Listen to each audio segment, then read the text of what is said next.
கிடைச்ச வரைக்கும் லாபம்னு அனனியா சப்ரால்ட்ட வாங்கி வச்சுக்கலையே.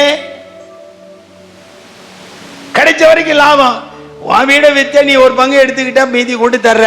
தோத்திரம். நம்மளா இருந்தா தோத்திரம் தான். அவன் பார்த்தான். ஆண்டவர் சொன்னாரே பொய் சொல்லிட்டு வந்திருக்காங்க. சரி, அப்போ நான் இப்போ என்ன பண்ணணும்? பரிசுத்தாவிக்கு விரோதமாக பொய் சொன்னேன்னு நீ அவனை அடையாளம் காட்டு, நான் உயிரை எடுத்துருதேன்ட்டார். பேதுரு ஆண்டவர் ஒண்ணி சேர்ந்துட்டான்.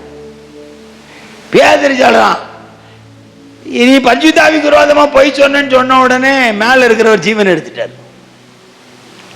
புருஷங்காரனுக்கு இது தெரியல. என்ன நடக்குன்னே தெரியாத விசுவாசிலாம் சபைக்கு வரும். சபையில் என்ன நடக்குறேன் தெரியாத விசுவாசி சபைக்கு வருது. அனனியா சப்ரால் மாதிரி பொண்டாட்டியை தூக்கிட்டு போகுது. இவன் உள்ள நுழையிறான். இது யார் சாவு போகுதுன்னு தெரிய வேண்டாம்? விசாரிக்கவாது வேண்டாமா? பிரைஸ் லார்ட் பிரதர், இது யாரு செத்துட்டா? எப்ப செத்தாங்க? இப்பதான். எங்க கொண்டு போறாங்க? புதைக்க. யாரு? அது கூட விசாரிக்கல. இவருக்கு ஒரு பயம், மனைவி என்ன சொன்னாலோ நானும் அதையே,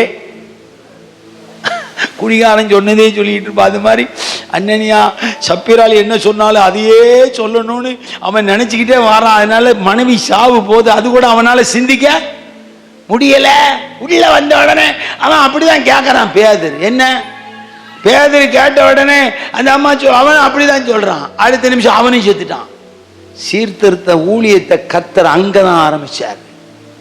ஆதி சபையில கிடைச்சது லாபம் சொல்லி கர்த்தர் ஆத்துமாக்களை கட்டி அணைத்து கொல்லல, சாவ கட்டளையிட்டார்.